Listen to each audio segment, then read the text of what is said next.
بسم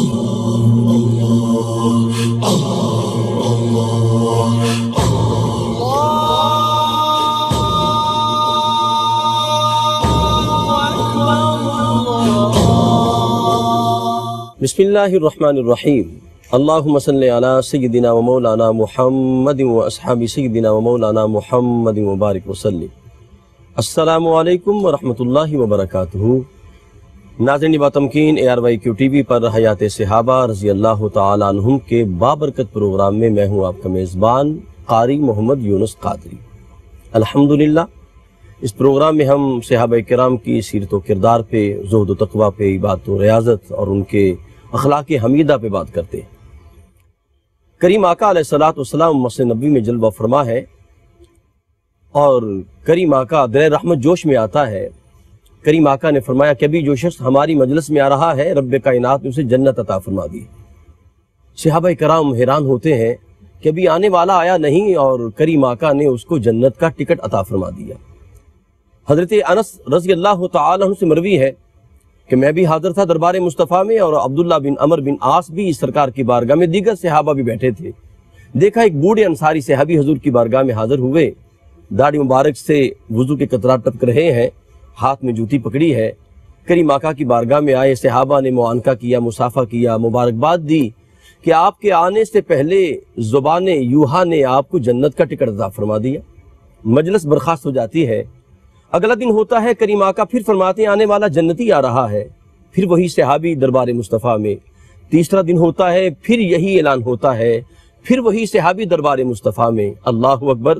عبداللہ بن عمر بن عاص کہتے ہیں کہ میں حیران ہوا کہ یہ شخص کرتا کیا ہے اور کون سا عمل اس کے پاس ہے کہ بار بار دربار مصطفیٰ سے جنت کا مژدہ جاں فضا اسے مل رہا ہے۔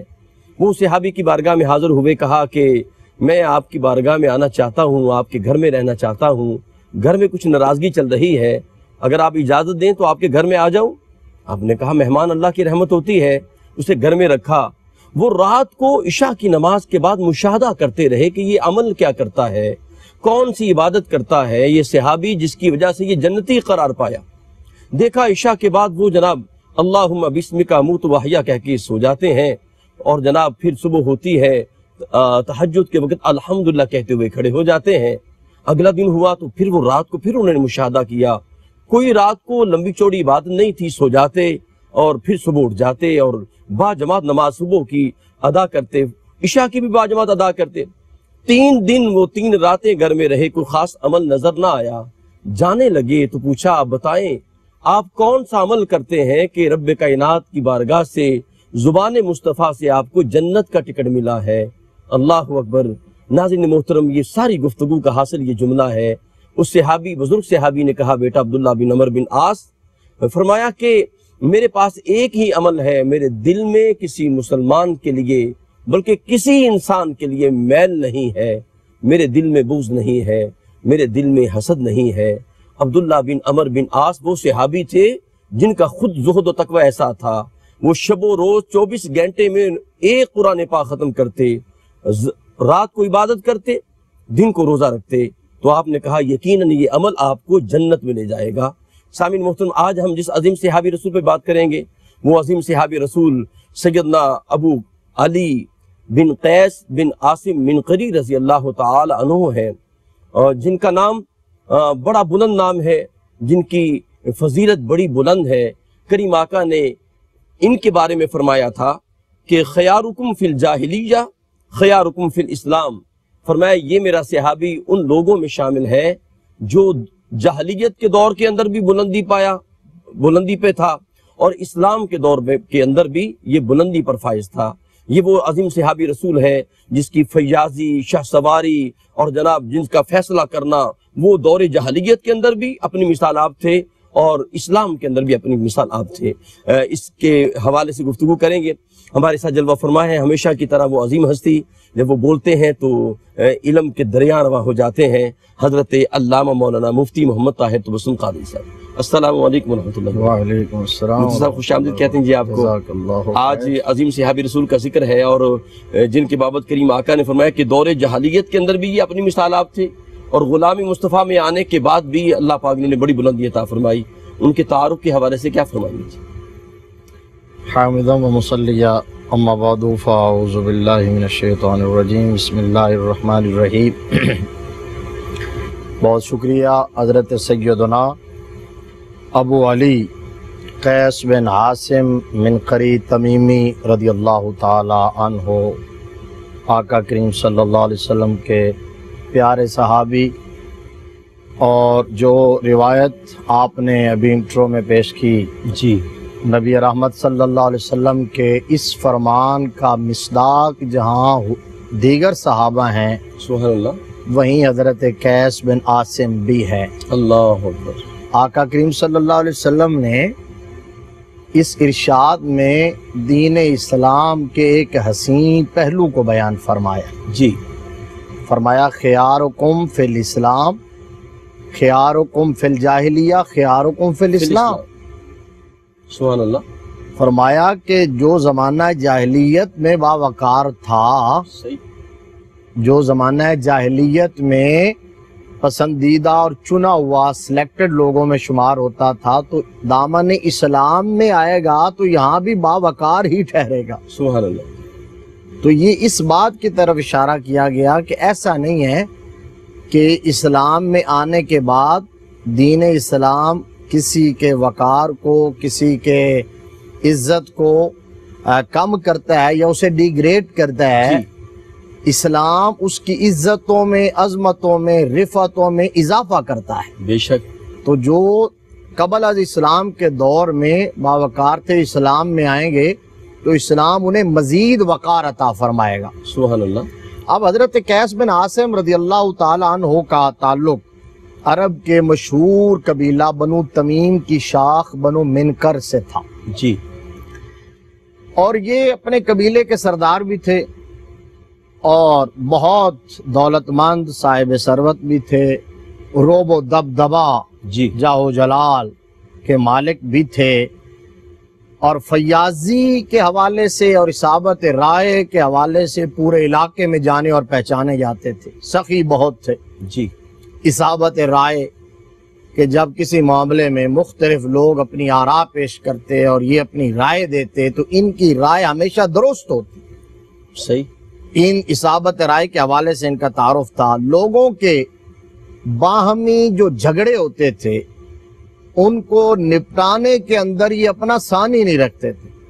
یہ اللہ کی عطا ہوتی ہے کہ میرا رب کسی کو قوت فیصلہ عطا فرماتا ہے اللہ اکبر، کہ وہ بندہ جلد نتیجے پر پہنچ جاتا ہے۔ جی، ادروائز ایسا بھی ہوتا ہے کہ فریقین کی بات سنتے رہے، کیس سنتے سنتے کوئی بندہ فیصلہ نہیں کر پاتا، لیکن کچھ لوگ ایسے ہوتے ہیں جو چند لمحوں کی گفتگو سننے کے بعد نتیجے پر پہنچ جاتے ہیں۔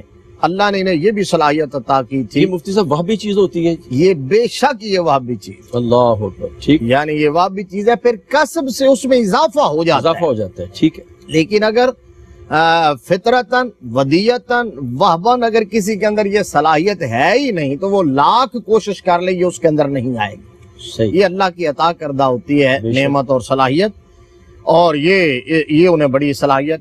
بکر بن وائل ایک قبیلہ تھا جس سے ان کی ایک قدیمی دشمنی چلی آ رہی تھی اور اکثر جنگ و جدال کا ماحول پیدا ہوتا، ان کے قبیلے کے ساتھ لڑائی ہوتی، تو اللہ نے انہیں شجاعت بھی یہ عطا کی تھی کہ یہ ہمیشہ پیش رہتے اور جنگی سٹریٹجی ایسی بناتے تھے کہ دشمن قبیلے کو ہمیشہ خاک چاٹنے پر مجبور کر دیتے تھے۔ صحیح، یہ آپ کا تعارف کروا رہا ہوں کہ وہ ہے نا کہ خیارکم فی الجاہلیہ خیارکم فی الاسلام، جی، جی، کہ زمانہ جاہلیت میں، زمانہ قبل از اسلام میں ان کے اندر کیا کیا خوبیاں تھی، کیا کیا کوالٹیز تھی، کیا کیا کمالات عطا کیے تھے میرے رب نے۔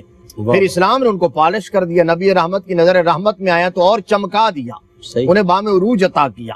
شعر و شاعری کے ساتھ بھی درک تھا، جب طبیعت لہر پہ آتی تو اس وقت بڑے عمدہ اشعار بھی کہہ لیتے تھے۔ اچھا، فطرتاً طبعاً آپ نہایت بردبار اور حلیم شخص تھے، جو زمانہ جاہلیت کی حمیت ایسے ہی کسی کے خلاف چڑھ دوڑنا اور غصے میں آ جانا اور تیش میں اور جلال میں آ جانا، آپ کے اندر وہ بات نہ تھی۔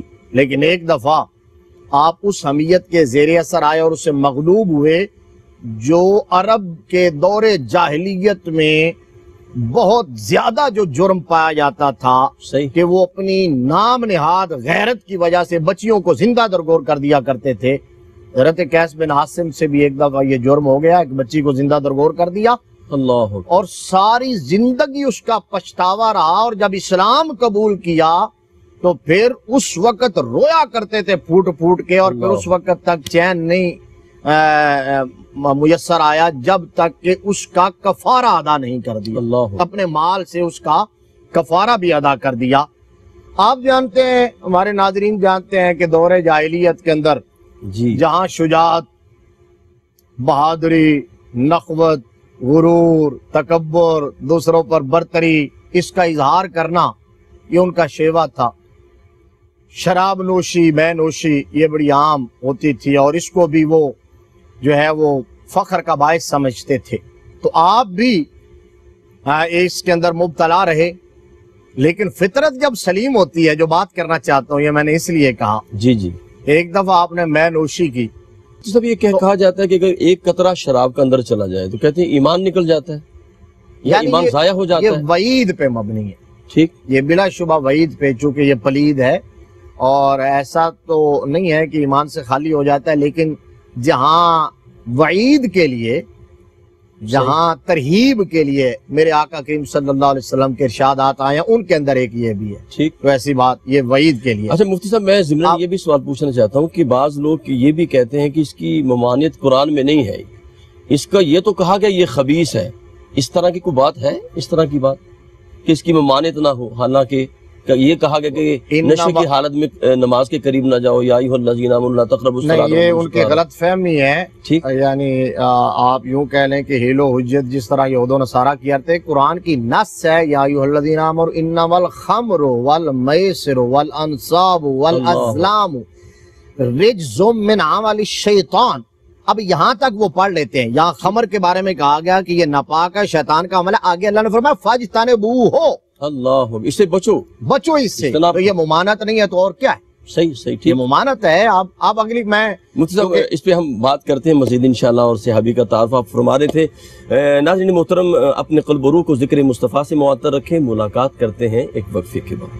السلام علیکم ورحمۃ اللہ وبرکاتہ۔ ناظرین محترم، حیات صحابہ رضی اللہ تعالی عنہم کے بابرکت پروگرام میں آپ شامل ہیں، اور مفتی صاحب قبلہ نے قرآن کی نص بیان فرمائی، انما الخمر والمیسر والانصاب رجس من عمل الشیطان کہا گیا اس کو۔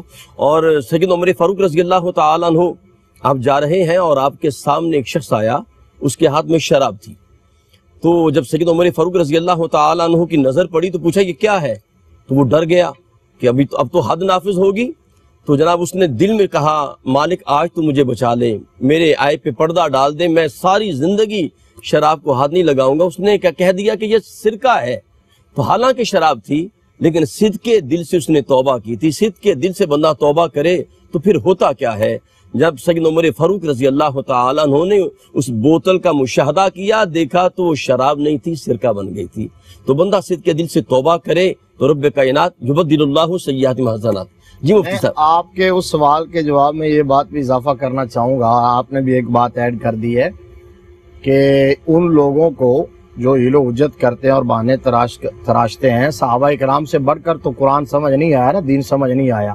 جی، تو دور جاہلیت میں جب شراب پیا کرتے تھے اور شراب کی ممانعت کا حکم جب تک نہیں آیا تھا، جی مفتی صاحب، اور جب اس کی حرمت کا حکم نازل ہوا ہے تو روایات اٹھا کے دیکھیے، اللہ کی قسم ہے، جس لمحے شراب کو حرام قرار دیا گیا اور منع قرار دیا گیا تو جن کے ہاتھ میں جام تھے نا، وہ منہ کی طرف بڑھنے کی بجائے زمین پر پٹک دیے گئے۔ جن کے گھر میں مٹکے پڑے ہوئے تھے شراب کے، انہوں نے چوکوں اور چوراہوں پر لا کے انہیں توڑا ہے کہ مدینے کے گلی بازاروں کے اندر شراب پانی کی طرح بہ رہی ہے۔ اس کے باوجود اگر کوئی مسلمان ہو کر کہے کہ نہیں یہ حرام نہیں ہے، کمال کی بات یہ ہے کہ وہ لوگ شراب کے عادی تھے، لیکن حیران کن بات یہ ہے کہ وہ کسی ہسپتال میں داخل نہیں ہوئے، کوئی انہوں نے میڈیسن استعمال نہیں کی، صرف یہ نشہ نکلا اور نشہ مصطفیٰ ان کو مل گیا۔ یہ چونکہ بیماری ہے، یہ غلاظت ہے، اس کو چھوڑنے سے بندے کی صحت میں اضافہ ہوتا ہے، بندہ صحت یاب ہوتا ہے۔ صحیح، قوت ارادی اور قوت ایمانی بنیادی شرط ہے۔ صحیح. اور صحابہ کرام کے اندر جو قوت ارادی اور قوت ایمانی تھا، اور نبی رحمت صلی اللہ علیہ وسلم کے زبان فیض ترجمان پر اور آپ کے ارشاد پر جو غیر متزلزل ایمان تھا، یہ اس کی برکات. واہ واہ. اب میں بات کر رہا ہوں کہ دیکھیے یہ جو واقعہ سنا رہا تھا حضرت قیس بن عاصم کا کہ انہوں نے شراب پی لی، اس کی غلاستیں اور خباستیں اور قباحتیں اور قدورتیں آپ اندازہ لگا لیں کہ بندہ اپنے وقار کا بھی خیال نہیں رکھ پاتا. اس کے بعد جب انہوں نے شراب پی لی تو انہیں نشہ چڑھا، تو ایسی حرکتیں وہ کر بیٹھے کہ جو ان کے شان کے لائق نہ تھی، شایان شان نہ تھی. ان کے منصب، ان کے اس وقار، ان کی اس عزت سے فروتر تھیں. وہ ایسی حرکتیں انہوں نے کر لی. تو جب ہوش آیا نا، تو جو لوگ دیکھ رہے تھے انہوں نے بتایا کہ یار آپ کو پتا ہے کہ تم نے نشے کی حالت میں کون سی حرکتیں کی ہیں.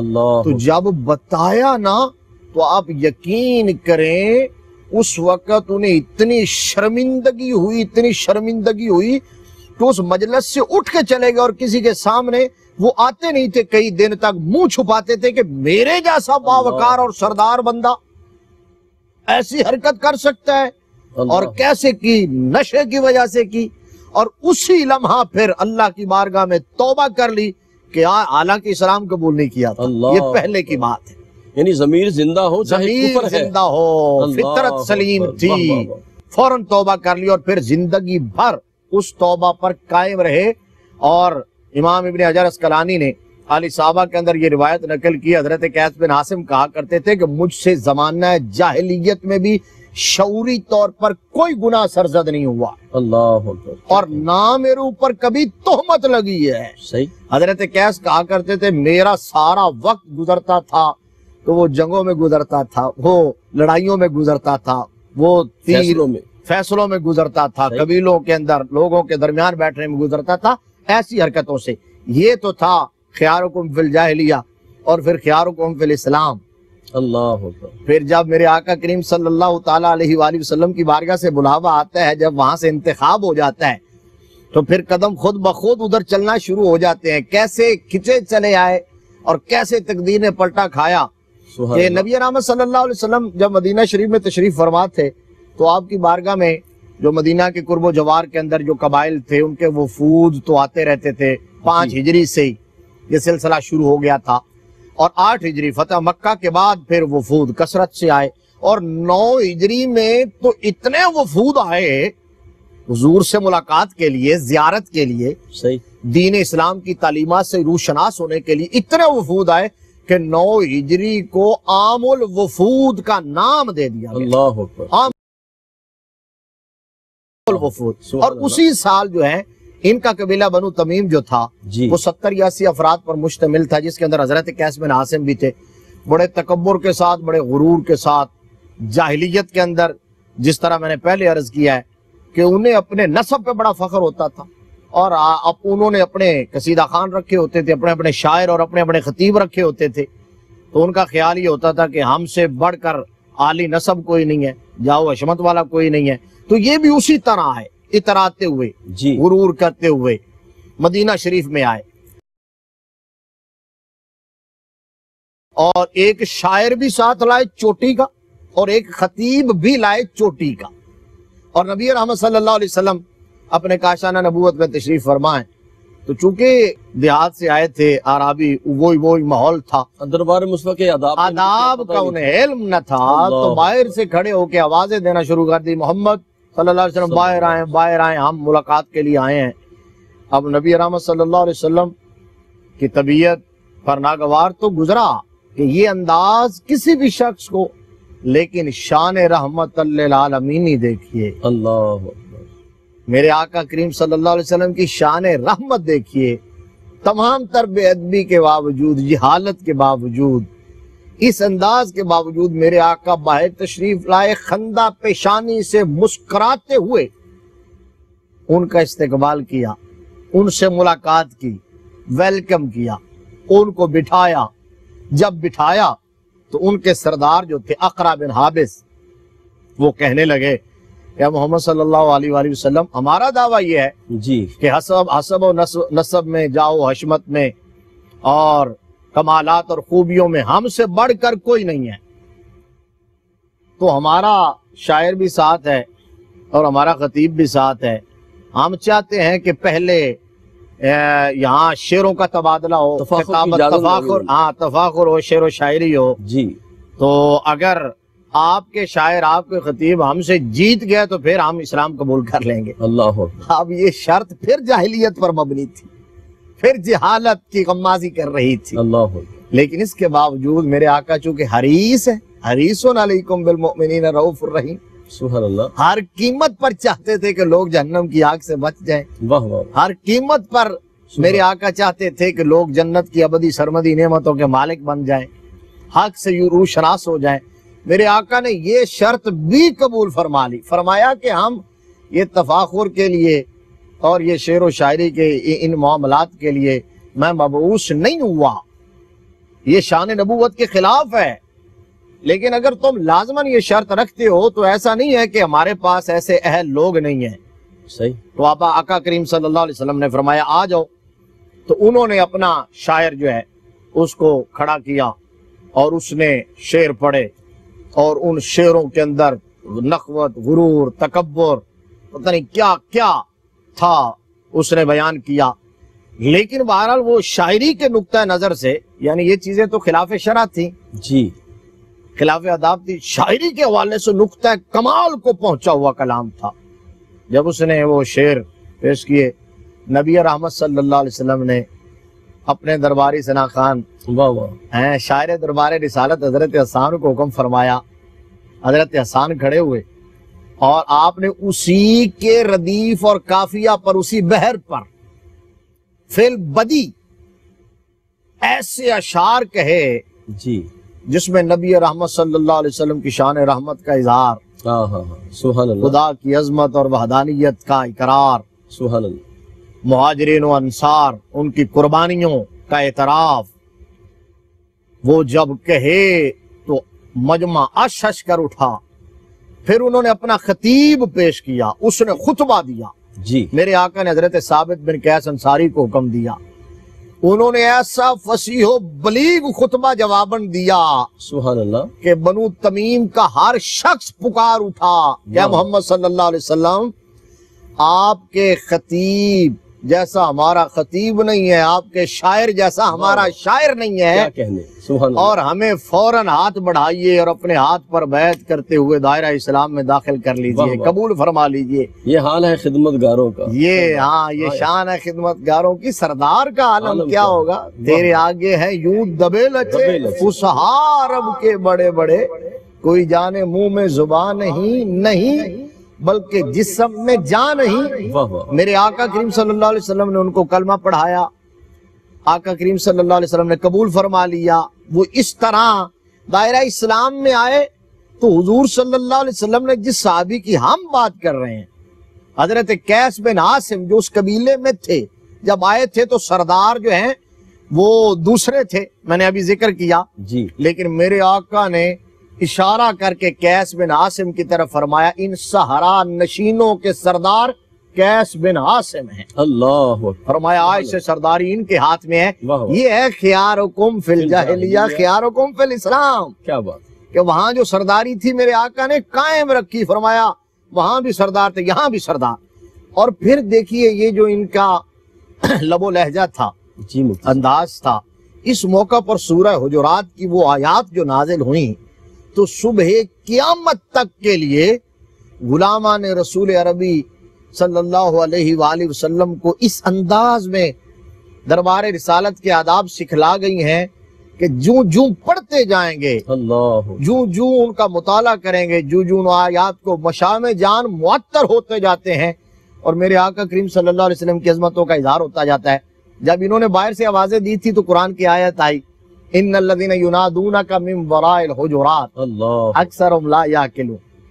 اچھا جب یہ آ گئے، یہ اس آیت کا مطلب ناظرین کے لیے ترجمہ کہ وہ جو حجرات کے باہر سے آوازیں دیتے ہیں آپ کو محبوب، اکثرهم لا یعقلون، اکثر بے وقوف ہیں. اچھا جب انہوں نے قبول اسلام کر لیا تو حضرت ابوبکر صدیق اور حضرت فاروق اعظم میں اختلاف رائے ہوا ایک بات کہ اب ان کا سردار کس کو مقرر کیا جائے. جی تو ابو بکر کا موقف اور تھا، فاروق اعظم کا موقف اور تھا. تھوڑی سی آوازیں بلند ہوئی تو اس وقت آیا کریمہ سورہ حجرات کی آ گئی، لا ترفعوا اصواتکم فوق صوت النبی۔ واہ واہ واہ۔ اچھا، پھر صحابہ اکرام کے ادب کا عالم یہ تھا کہ حضرت ابوبکر صدیق، میں یہاں سے میٹتا ہوں، جی، حضرت ابوبکر صدیق یہ کہنے لگے کہ یا رسول اللہ میں تو آج کے بعد اللہ کی قسم آپ سے صرف سرگوشی کیا کروں گا۔ ہائے ہائے۔ اور فاروق اعظم اس طرح پست آواز میں بات کرتے کہ آقا کریم دوبارہ پوچھتے، عمر بتاؤ کیا کہا ہے؟ پھر آیت ان کی شان میں آ گئی، ان الذین یغضون اصواتهم عند رسول اللہ اولئک الذین امتحن اللہ قلوبهم للتقوی لهم مغفرۃ واجر عظیم۔ فرمایا جو محبوب کی بارگاہ میں آوازوں کو پست رکھتے ہیں، اللہ نے ان کے دلوں کو تقوی کا حامل بنا دیا ہے، اور قیامت کے روز ان کے لیے اجر عظیم رکھا ہوا۔ کیا کہنے، کیا کہنے۔ ناظرین محترم، اپنے قلب و روح کو ذکر مصطفیٰ سے معطر رکھیں۔ دربار مصطفیٰ میں مفتی صاحب لے گئے ہیں اور بس ادھر ہی رہیے، تصورات میں ملاقات کرتے ہیں ایک وقفے کے بعد۔ السلام علیکم ورحمۃ اللہ وبرکاتہ۔ ناظرین محترم، حیات صحابہ رضی اللہ تعالیٰ عنہم کے بابرکت پروگرام میں شامل ہے، اور حضور قبلہ حضرت علامہ مفتی محمد طاہر تبسم قادری صاحب نے کیا خوبصورت بات کی ہے اور دربار مصطفیٰ میں پیش کر دیا ہے کہ کریم آقا کے آداب دیکھیں کہ ہوتا اصول یہ ہے کہ چھوٹا آدمی بڑے کے آداب سکھاتا ہے، لیکن قربان جاؤں دربار مصطفیٰ کی کیا عظمت ہے۔ خود خالق کائنات اپنے حبیب کے دربار کے آداب سکھا رہا ہے۔ آواز اونچی نہ کرنا، اگر آواز اونچی کر دی تو ان تحبط اعمالکم، تمہارے سارے اعمال ضبط ہو جائیں گے۔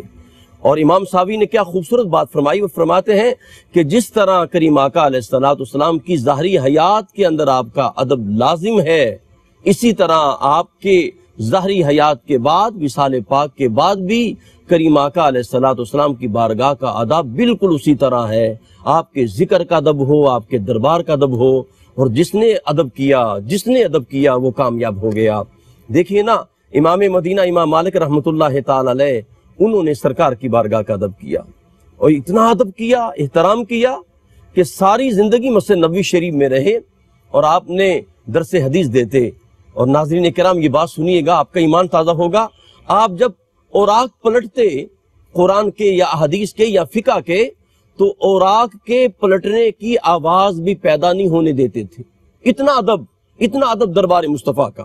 تو پھر دیکھیں ملا کیا، کسی نے آخری عمر میں پوچھا، امام مالک آپ نے اتنا ادب کیا، ساری زندگی پاؤں میں جوتی نہیں پہنی، کبھی سواری پہ سوار نہیں ہوئے، کبھی اوراق کے پلٹنے کی آواز پیدا نہیں ہونے دی، تو آپ کو ملا کیا ہے؟ فرمایا سنو، ادب جو کرتا ہے اسے کیا ملتا ہے؟ فرمایا 40 سال کے اندر کوئی رات ایسی نہیں گزری جس رات مجھے سرکار دو عالم کا دیدار نہ ہوا ہو۔ ایک درویش تھا، ساری زندگی مدینہ کرتا رہا، جب مدینے کا اسے ٹکٹ ملا تو اسے جب پیغام مل گیا، مدینہ مل گیا، تو اس نے سانس لمبا کرنے کی پریکٹس شروع کر دی۔ دربار مصطفیٰ میں گیا، چند لمحے رہا، فوراً واپس چلا گیا۔ کسی نے پوچھا بھی ساری زندگی مدینہ کرتا رہا اور جب دربار مصطفیٰ میں گیا تو فوراً واپس آ گیا۔ اس کا جملہ سنیے گا، وہ کہنے لگا جتنی دیر سانس میرا رکا رہا میں بھی رکا رہا، جب سانس چلنے لگا تو میں بھی وہاں سے چل پڑا۔ مفتی صاحب کیا خوبصورت بات کا آپ نے کی ہے، میں چاہوں گا اس پہ کچھ مزید موتی عطا کر کے پھر حضرت قیس کی بارگاہ میں چلیے گا۔ یہ چونکہ ادب ہی پہلا کرینہ ہے محبت کے کرینوں میں، جی سر، اور ادب ہی سے سب کچھ میسر آتا ہے، اللہ اکبر، اور پھر ادب دربار رسالت کا، اللہ اکبر، وہاں تو ادب گاہست زیر آسماں از عرش نازک تر، نفس گم کردہ می آیت جنید و با یزید این جا۔ بے شک، کہا کہ یہ تو وہ جگہ ہے جہاں جنید بغدادی اور با یزید بستامی رحمہم اللہ جیسے لوگ سانس آہستہ لیتے ہیں، اللہ، سانس آہستہ لیتے ہیں۔ اور مجھے یاد آ گیا حضرت خواجہ فخر الدین سیالوی علیہ الرحمہ نے ایک قطع کہا دربار رسالت کے آداب کے حوالے سے، یہ ہے ادب جو کرتے ہیں اور پھر وہ فیض پاتے ہیں تو بول کے بتاتے ہیں۔ جی، کہتے ہیں کہ باب جبریل کے پہلو میں ذرا دھیرے سے اللہ فخر کہتے ہوئے جبریل کو یوں پایا گیا، اپنی پلکوں سے در یار پہ دستک دینا، اونچی آواز ہوئی عمر بھر کا سرمایا گیا۔ وہاں تو یہ ہے کہ صدا لگانا، اعلیٰ حضرت کہتے ہیں خوف ہے سما خراشیے جی سگے طیبہ کا، ورنہ کیا یاد نہیں نالا و فغاں ہم کو؟ جی اللہ حضرت کہتے ہیں تمہارا کیا خیال ہے ہمیں نالا و فغاں نہیں آتا، رونا نہیں آتا، گر گرانا نہیں آتا، صدا لگانا نہیں آتا، زنجیر ہلانا نہیں آتا، جھولی پھیلانا نہیں آتا، ہمیں مانگنا نہیں آتا؟ ارے سب کچھ آتا ہے، لیکن وہاں جا کے لب سی لیتا ہوں، سانس بھی آہستہ لیتا ہوں کہ کہیں مصطفیٰ کے شہر میں رہنے والے کتے کے آرام میں خلل نہ آ جائے۔ اللہ اکبر، خوف ہے سما خراشی سگے طیبہ کا، کتے کے آرام میں اس کی سما خراشی نہ ہو جائے۔ آقا کریم کا ادب تو آقا کریم کا ادب سبحان اللہ، کیونکہ آخری سیگمنٹ ہے جی، اور صحابی رسول پر ایک ہی پروگرام تو اس کو سمیٹنا ہے۔ حضرت قیس بن عاصم رضی اللہ تعالیٰ عنہ کو میرے آقا نے قبول فرمایا، سردار بنا دیا، اور ہم پہلے ذکر کر آئے ہیں کہ آپ کو دولت تو اللہ نے بہت دی تھی، اونٹ بے شمار آپ کے پاس، مویشی ہزاروں کی تعداد میں تھے، ہزاروں کی تعداد۔ ایک دفعہ انہوں نے آقا کریم صلی اللہ علیہ وسلم سے اپنے مال کے متعلق دریافت کیا، سوال کیا، کچھ گفت و شنید، تو میرے آقا نے فرمایا یہ بھی ہمارے ناظرین کے لیے بہت بڑا درس ہے، اس کے اندر بہت بڑا سبق ہم سب کے لیے، سبحان اللہ، جو ہم مال دولت سب کچھ آج مادیت پرست ہو گئے ہم، اور مال و دولت نے ہمارے دل و دماغ پر، ایمان پر قبضہ کر لیا۔ آقا کریم سے سوال کیا تو حضور صلی اللہ علیہ وسلم نے فرمایا کیسے یہ بتاؤ تمہیں اپنا مال پسند ہے یا اپنے موالی، اپنے مورثوں کا، اپنے وارثوں کا، ورثاء کا مال پسند ہے؟ کس سے محبت ہے تمہیں؟ عرض کیا جی میں تو اپنے مال سے محبت کرتا ہوں، وارثوں کے مال سے کیا محبت کروں گا؟ فرمایا تمہارا مال پھر وہ ہے جو تم نے کھا لیا، اللہ اکبر، جو پہن لیا، اور جو راہ خدا میں خرچ کر کے جمع کر لیا، واہ واہ واہ، اس کے سوا جو مال باقی بچے گا وہ تیرا نہیں ہے، وہ تو وارثوں کا مال، اللہ اکبر، اللہ، جو راہ خدا میں خرچ کر لی، جو راہ خدا میں خرچ کر لیا اور وہ جمع ہو گیا، کھا لیا فنا ہو گیا، پہن لیا بوسیدہ ہو گیا، ختم ہو گیا، جو خرچ کیا راہ خدا میں وہ جمع ہو گیا، اللہ اکبر، اللہ، وہ ہے مال۔ جس طرح سرکار دو عالم ایک بکری ذبح ہوئی تو گھر میں آ کے پوچھا کہ کیا باقی ہے؟ جی جی یا رسول اللہ یہ دستی باقی ہے، دستی۔ اللہ اکبر، اللہ اکبر، تو فرمایا جو اللہ کی راہ میں دے دیا اصل میں وہ باقی ہے، دستی باقی نہیں، باقی سب کچھ باقی ہے۔ واہ واہ واہ، تو یہی آقا کریم نے اچھا حضرت قیس بن عاصم چونکہ صحابی رسول تھے تو فوراً عرض کیا کہ آقا پھر اب میں یہ اپنا جو مال ہے انشاءاللہ کوشش کروں گا کہ یہ اپنی حیات کے اندر ہی راہ خدا میں اس کو لگا کے جاؤں، اللہ اکبر، پھر ساری زندگی اسے خرچ کرتے رہے، ختم کر رائے خدا میں۔ وہ جو ہم نے پہلے ذکر کیا کہ جو بچی زندہ درگور کر دی تھی، فوراً اس مال میں سے اس کا کفارہ ادا کیا۔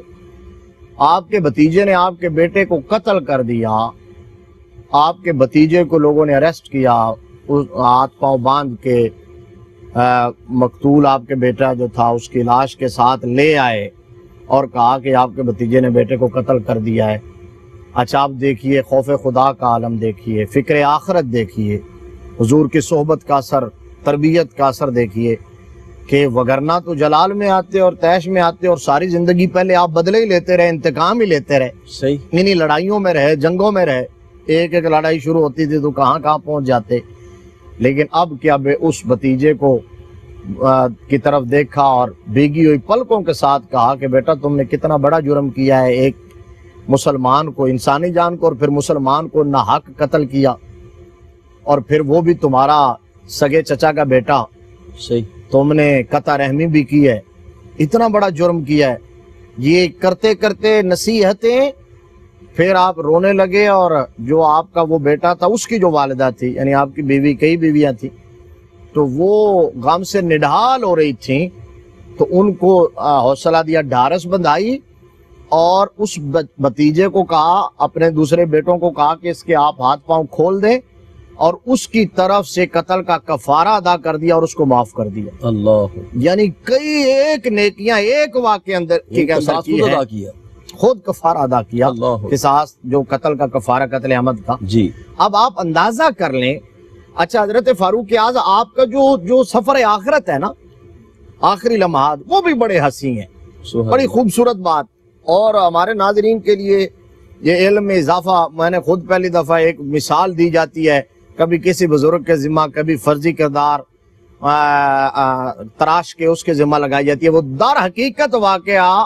ان صحابی رسول کا ہے۔ اللہ حضرت قیس بن عاصم کا واقعہ وہ میں سناتا ہوں۔ فاروق اعظم کے دور میں بصرہ شہر نیا آباد ہوا، نئے شہر آباد کرنے کا میرے آقا نے حکم دیا ہے۔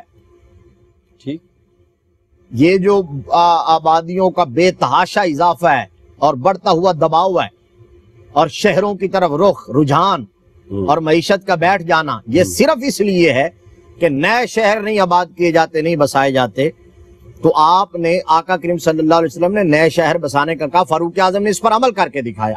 فاروق اعظم نے بصرہ بسایا، حضرت قیس بن عاصم اپنے علاقے سے ترک سکونت کر کے بصرہ کے اندر آ گئے۔ بصرہ میں آپ قیام پذیر ہوئے، آپ کا آخری وقت تھا، آپ نے وصیتیں فرمائی اپنے بچوں کو، اور اس وقت آپ کے پاس آپ کے 32 بیٹے موجود تھے۔ اللہ اکبر، واہ واہ واہ، 32 لڑکے، کثرت عیال، کثرت عیال، واہ واہ واہ، تو 32 بیٹے آپ کے موجود تھے۔ آپ نے ان کو اکٹھا کیا، آپ نے وصیتیں فرمائی، بہت ساری وصیتیں ہیں۔ اب ٹائم کے دامن میں اتنی گنجائش نہیں ہے، صرف ایک ہی بات کہہ دیتا ہوں کہ آپ نے پہلے تو اپنے بچوں کو کہا کہ آپ میں سے جو بڑا بھائی ہو آپ کا، اس کو اپنا سردار بنا لینا، میرا جانشین بنا لینا۔ اور پھر اس کو جب بلایا نا، یہ وہ واقعہ ہے جس کی طرف میں اشارہ کر رہا تھا کہ جس کا اصل کردار جو ہے وہ لوگوں کی نظروں سے اوجھل ہے۔ سن لیں، حضرت قیس بن عاصم ہے صحابی رسول، ٹھیک، آپ نے اپنے اس بیٹے کے ہاتھ میں ایک تیر پکڑایا جی، اور فرمایا بیٹا اسے توڑ دو۔ اس بیٹے نے آرام سے اس کو توڑ دیا، ایک لمحے میں وہ ٹوٹ گیا۔ تو آپ نے پھر اس کو دوسرا 2 تیر ملا کے دیے، فرمایا اب توڑو۔ اب جب اس نے کوشش کی، ٹرائی کی، بڑی جستجو کے بعد، زور لگانے کے بعد 2 کو توڑ لیا۔ پھر آپ نے 3 تیر اکٹھے کر کے اس کے ہاتھ میں تھمائے، کہا بیٹا اب اس کو توڑو۔ تو بڑے بیٹے نے ٹل لگایا، زور لگایا، جتن لگایا، وہ تیر نہ ٹوٹ سکے، اللہ، بسیار کوشش کے باوجود۔ تو آپ نے اپنے بیٹے کو، حضرت قیس بن عاصم نے بڑے بیٹے کو، سب بچوں کو مخاطب کر کے کہا بیٹا یہ دیکھ لیا، 1 تیر توڑ لیا، 2 توڑ لیے، جب تیروں کی جماعت 3 جماعت کہتے اکٹھے ہو گئی تو جتن کے باوجود یہ نہ توڑ سکا۔